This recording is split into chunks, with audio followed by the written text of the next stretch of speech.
Quando o conselheiro Aires faleceu, acharam-se-lhe na secretaria 7 cadernos manuscritos, rijamente encapados em papelão. Dentre eles, escondia-se a história dos gêmeos Pedro e Paulo, que se baseava no texto bíblico Esaú e Jacó. Eles estarão fadados à grandeza. Ambos atingirão o sucesso, porém, pagarão com a discórdia, vivendo como implacáveis inimigos. Há mais de um ano atrás, os meninos já se desvencilhavam, inquietando o ventre da mãe. Os anos se passaram e as intrigas continuavam, cada vez por motivos mais fúteis e banais.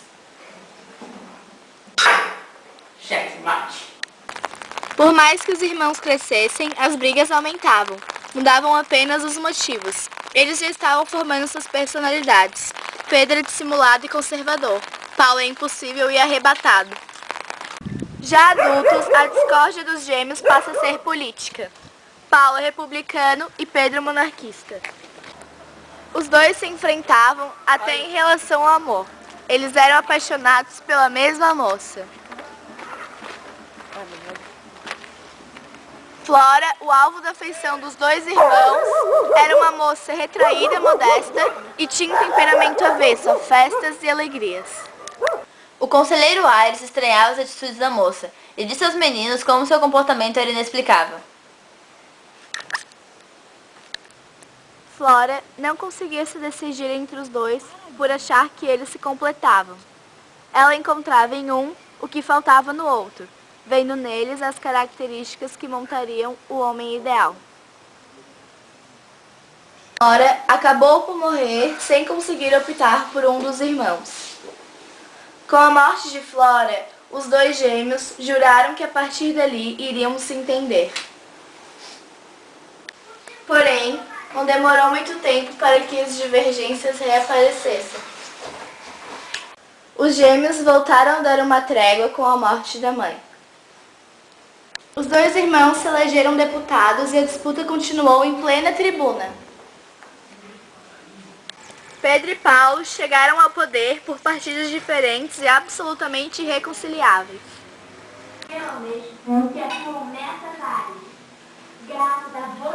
A profecia acabou por se cumprir.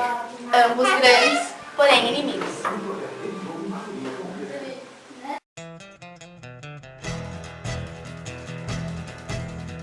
Rivalidade, tem rivalidade que é sadia.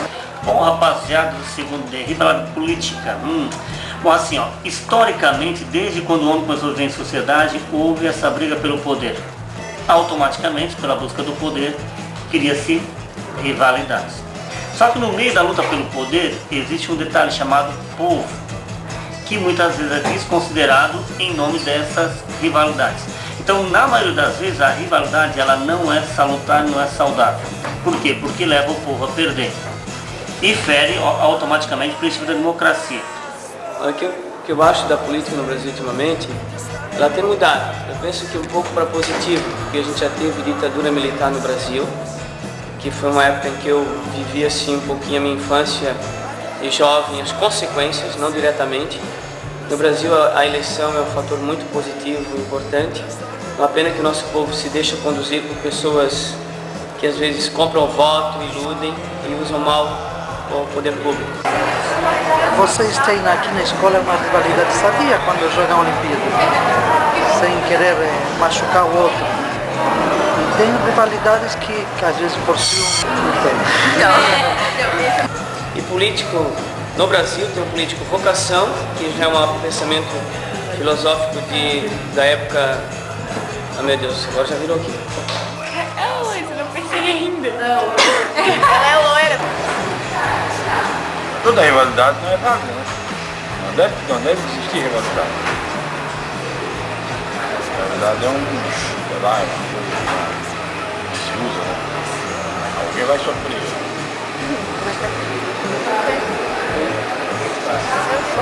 Pode pra você, não sei. Pra você passar alguma pergunta, na Grécia, por exemplo, já se dizia que a política, existe político profissional e político vocação. O político profissional é aquele que fecha as atividades que ele está exercendo públicas, saúde, educação, toda a verba, todo o dinheiro para si próprio. E o político, vocação, ele cultiva o jardim, que sejam os dois deveriam cultivar o jardim, mas um cultiva para si próprio e outro cultiva para que o povo possa usar. A gente espera que no Brasil as pessoas possam se conscientizar da importância do voto. Todas as pessoas têm esse negócio de competição, uma quer ser melhor que a outra e quer mostrar pontos melhores, e todo ser humano tem um lado da rivalidade e a gente tem que pensar igual a ele. É isso aí. Tchau. E vocês brigam quando um perde do outro? Tu gosta das mesmas coisas que ele gosta?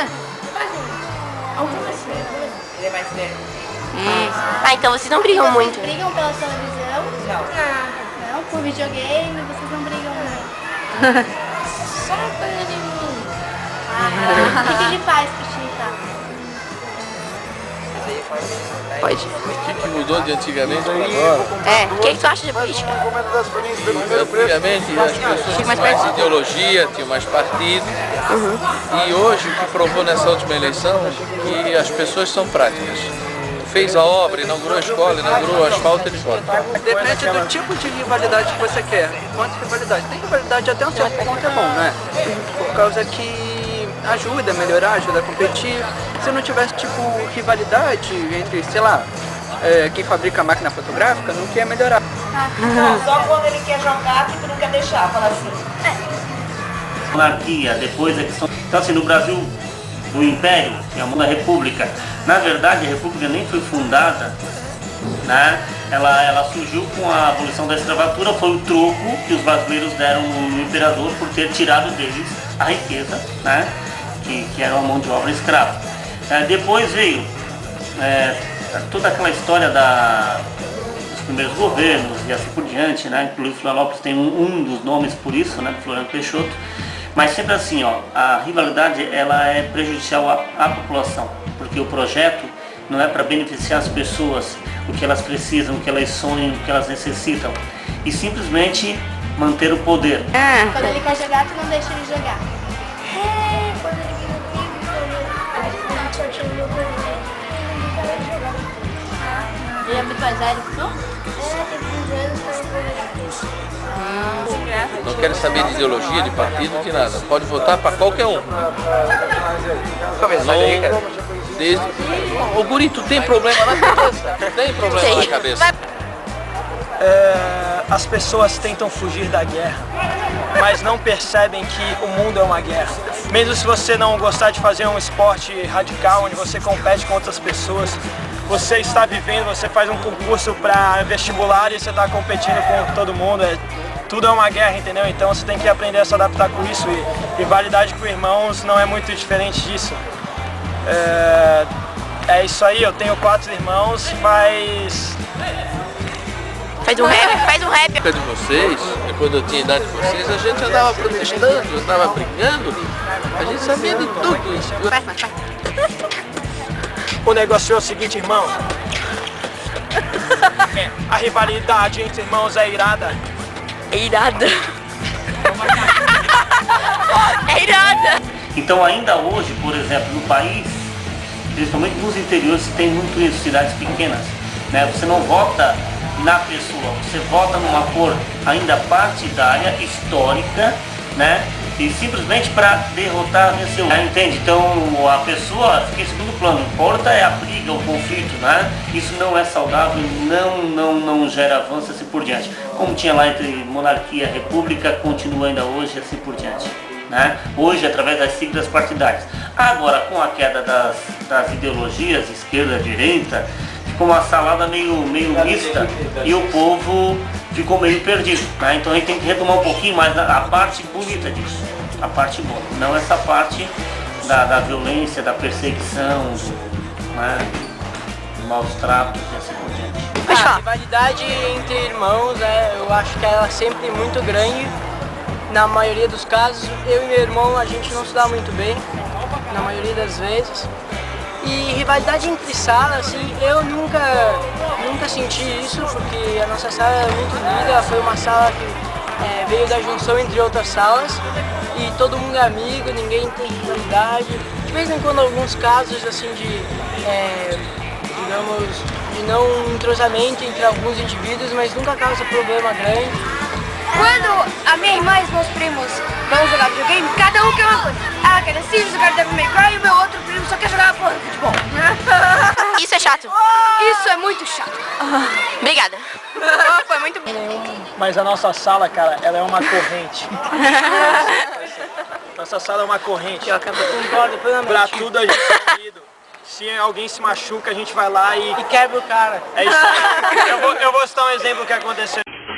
A política hoje em dia está decorrendo de uma forma esperada, não se tem assim grandes mudanças como seria o esperado, mas as mudanças que estão havendo aí, de um modo geral, parece que está melhorando as condições de vida do cidadão, e isso é importante, porque é um momento em que todo cidadão melhora seu nível de vida, melhora sua receita principalmente, que é um ponto crucial no Brasil, eles terão uma vida melhor. Isso eu penso que está melhorando, embora muito lentamente, pela estatura estratégica do país, que o país do Brasil é um país muito grande, um país gigante, que queria condições de uma vida melhor para todos os brasileiros.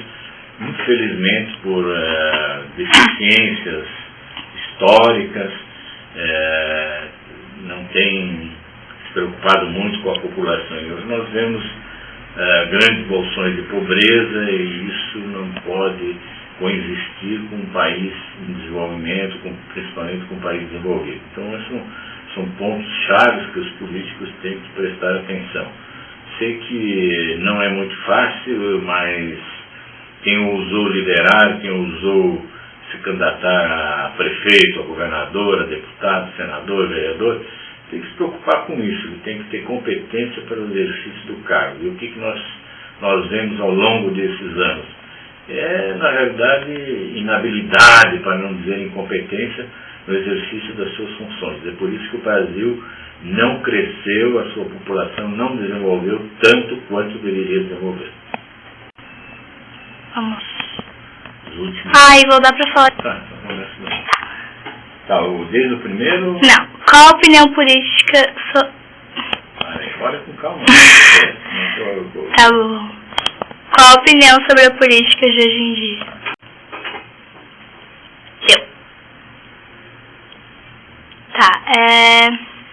Mudou muito a política no Brasil no decorrer dos anos?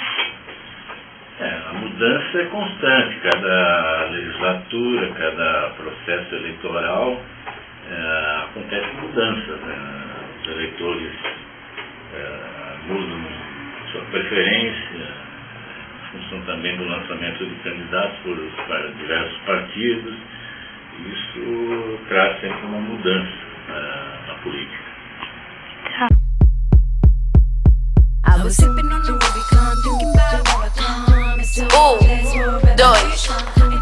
Dois, três, já. Dig, dig, joy, dig, joy.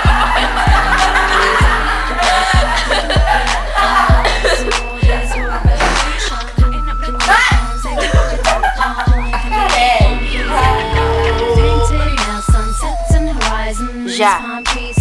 O conselheiro Aires trabalhava... Estranhava os atitudes da moça e disse aos meninos como seu comportamento era inexplicável. Velho, última sílaba, porra! Vai, Luísa, não me filme.